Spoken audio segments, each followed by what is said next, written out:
I spent most of my time as a kid watching nothing but wildlife and natural history documentaries. There was nothing in the world that interested me more than animals, and that interest never left me. If you're familiar with my channel, you'll know that I spend a lot of my time fishing, and I think the connection there is pretty obvious, but this video isn't about fishing. In my quest to become a better YouTuber, I ended up buying myself a pretty good camera, and when I realized this camera is capable of filming wildlife, I bought myself a lens that could do the same, and decided I'd teach myself to film wildlife.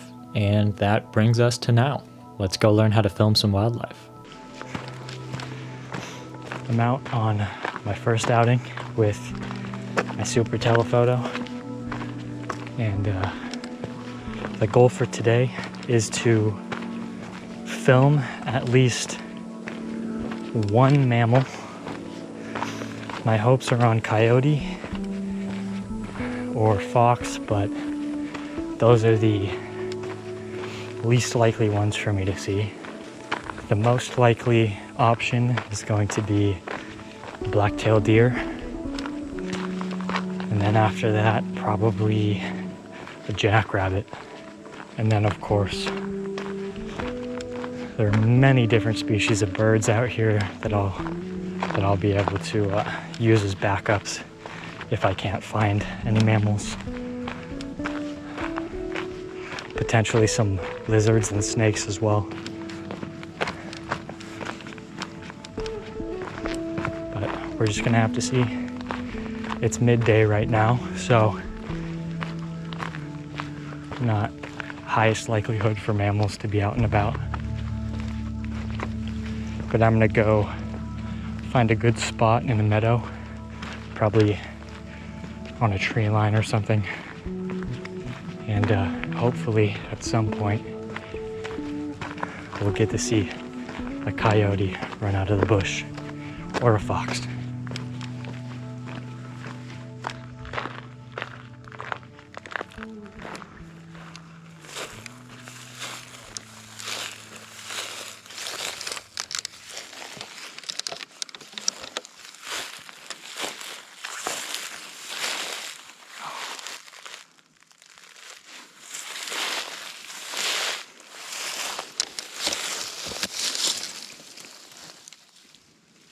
I finally spotted my first mammal, and it is a black-tailed deer. I just made it to the meadow. This is the tree line right before it. It's really hot out though, so there's a lot of heat distortion.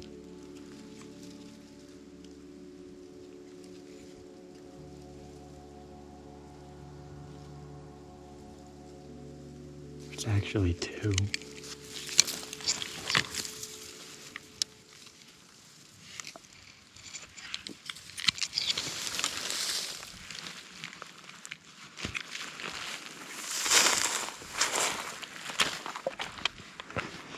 I'm gonna go ahead and move on. They spotted me while I was still setting up because the dry grass is really loud. And they're sitting in the shade, but between us it is completely wide open, and there's a lot of heat waves between us. So it's just not the best shot.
Just heard a whole pack of coyotes go nuts on the hill on the other side of this meadow.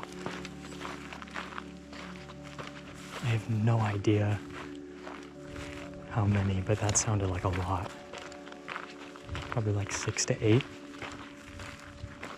I'm gonna try and move and get under this tree, under the cover of that tree, and maybe if I'm lucky, or unlucky, depending on how you look at it, they might come towards me.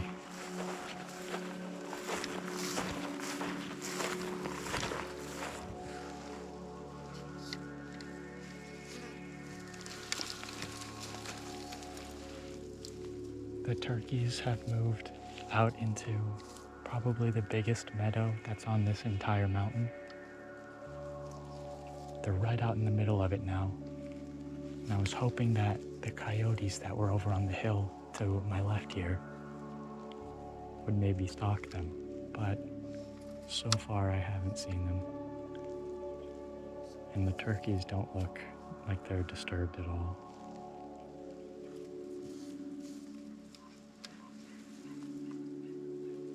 I also haven't heard the coyotes since that first big batch of calling. I don't know if I managed to record them or not, but I tried to record their howls. It sounded like probably, 6 different coyotes all together howling.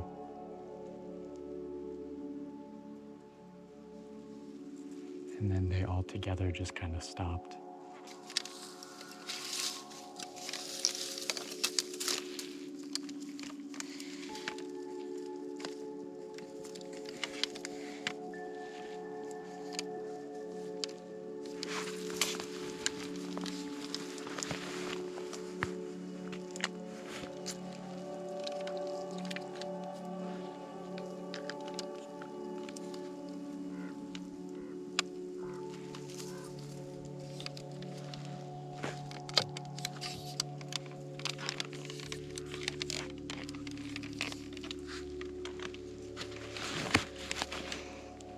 I'm gonna go ahead and try and sneak my way around. I'm gonna go around this little forest area, up or over the hill there, and if I'm lucky, I'll be able to see them in that next meadow over. But we'll see.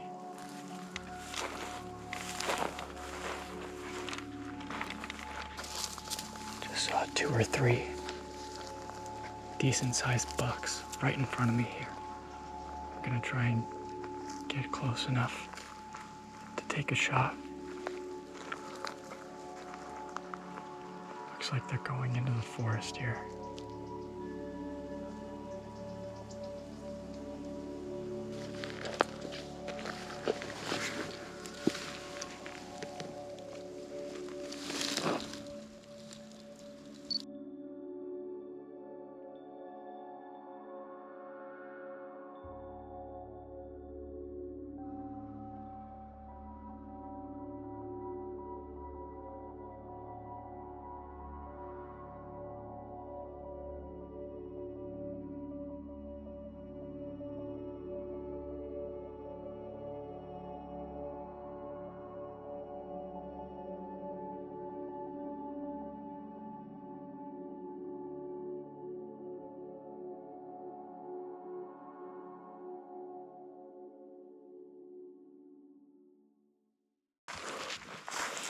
Man, it is hot out here, guys.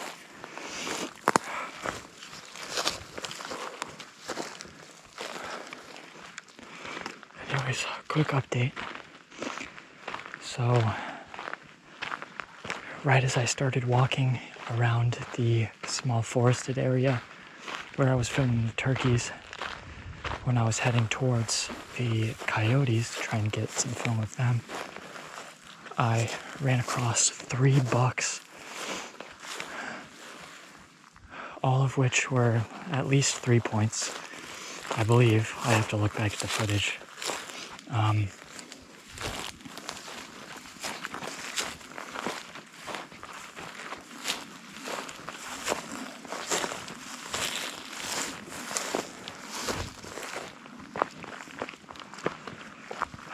I'm not sure if any of that footage was decent because it's still so hot out here and there's still a lot of heat waves coming off the ground.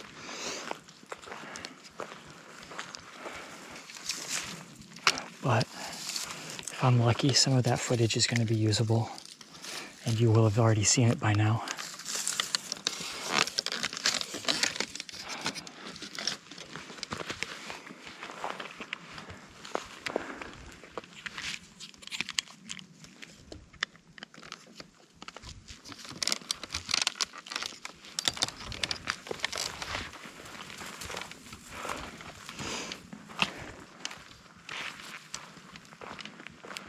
Regardless, I'm going to continue making my way around to that other meadow where I think the coyotes were, or is at least close to where the coyotes were. And if we're lucky, we'll get them too.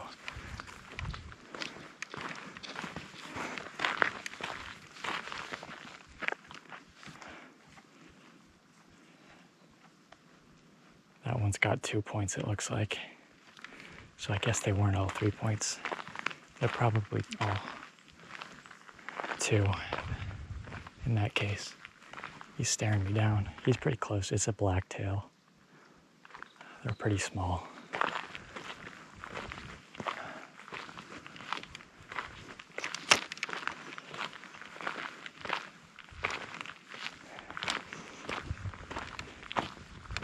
They do seem a lot less interested in me, or at least afraid of me, than the does are. I'm gonna go ahead and leave those guys alone though. I've already disturbed them enough. Oh, scratch that. There's a buck in this in this field here. Hold on.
This guy's at quite a distance, so I think it's going to be pretty obvious from the footage I just took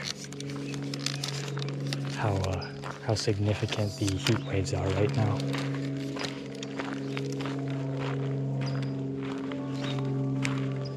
The others that I just shot were quite a bit closer, but I could still tell that there was a lot of distortion.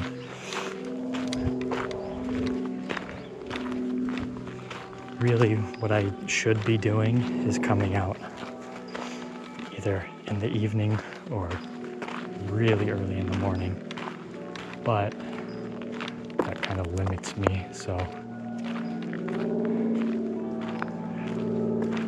the main point for today wasn't really to get incredible shots. It was more so to see if I know what I'm doing, I guess. See if I am good enough to be able to actually find subjects. And so far, I've done pretty well. Quite a lot of deer. Not so many birds. I've seen a lot of woodpeckers, but I haven't really been interested enough to take any shots of them. For some reason, I haven't seen any raptors today. Normally, there's at least red tails flying around, but I haven't seen any of them.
The only issue with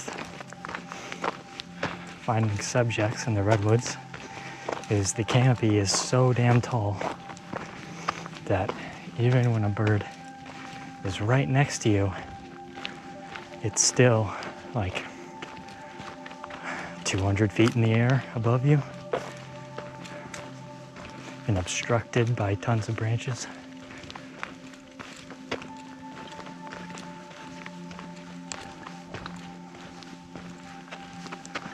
So while I can hear them all around me, I can almost never find them.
Finally made it to the top of the ridge. This is a fire road next to me here. And I finally found my first few subjects too. Whoa, that's a hawk. Damn it. It just went into the other side of the canyon. Shit.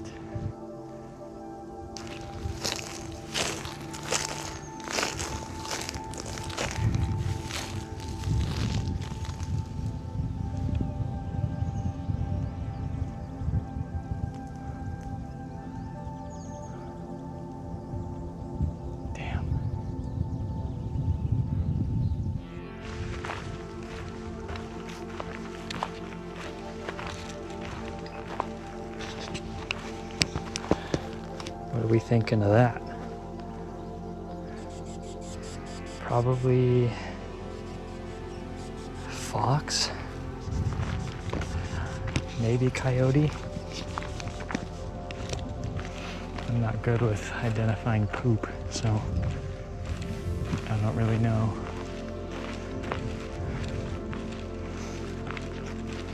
But I would assume it's one of the two, considering all the berries.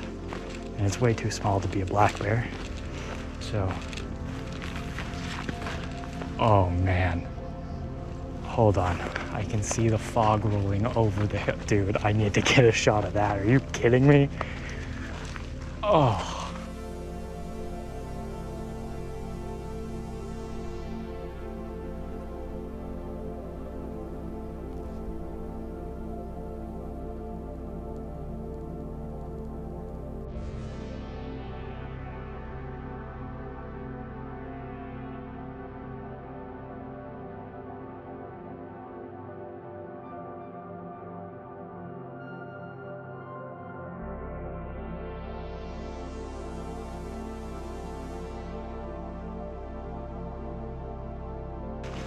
Well, frankly, I don't know anything about owl species, so I'm not sure what that is, but it's real small. So I'm assuming it's one of the small species. I'll do some research when I get home and probably put my findings on screen. But I only saw that completely by luck. I've been scanning the canopy of all the dead trees as I walk because I know if there's anywhere that I'm likely to actually spot a bird, it's going to be in the trees that aren't covered in thick leaves. And I just so happened to look over and barely spot that one.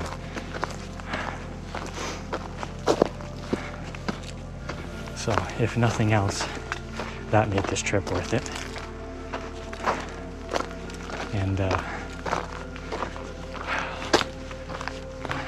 running desperately low on time. So, damn it.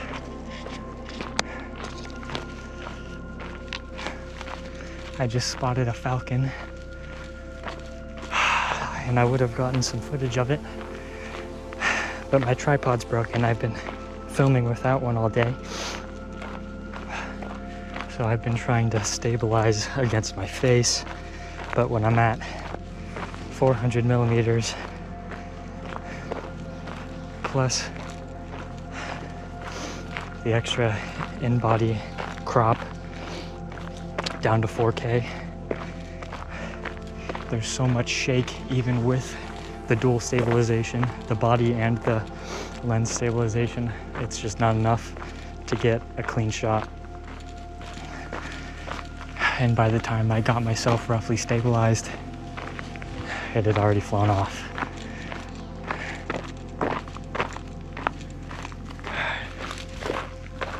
And unfortunately, they're so small that the likelihood of me actually spotting the thing again is pretty low.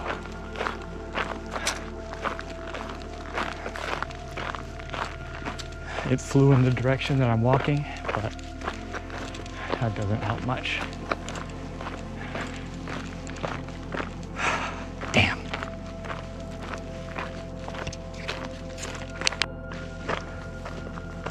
I can't believe it, but I just spotted it again. The problem is it's too far away and too small, so I'm having the same problem. I can't get a steady shot, and it keeps flying away before I can find a spot to prop my camera. I'm gonna get a shot of it, whether it's shaky or not right now. So we'll see. I'm gonna use this bench.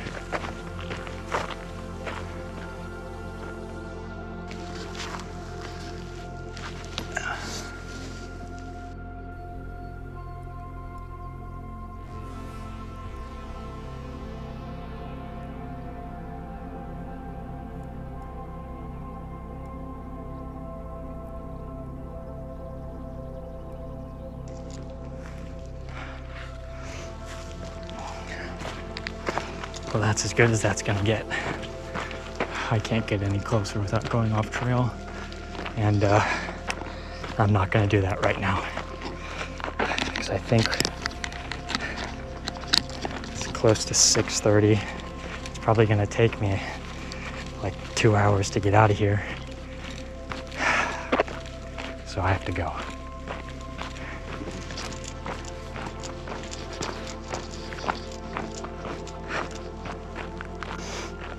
I'm genuinely mad at myself. This is literally the most beautiful thing I've ever seen. And my house is right over there. I've been in the park many times, but I've never been up here.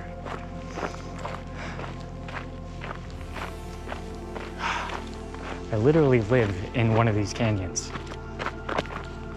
So why have I not done this before?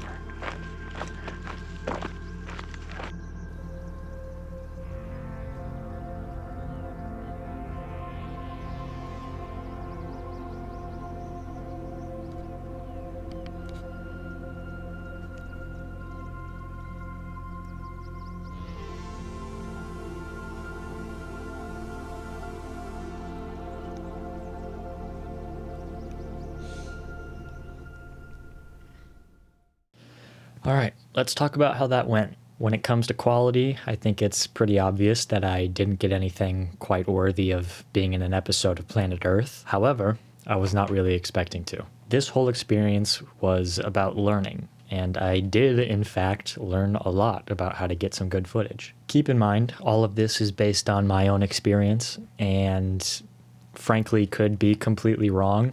But remember, I'm trying to teach myself here, not watch 1,000 YouTube videos and regurgitate everything I hear. To start, tripods, while not always necessary for wildlife photography, are pretty much a requirement for filming. Anything beyond 200 millimeters or so is pretty much impossible to keep stable handheld, even if you have really good image stabilization.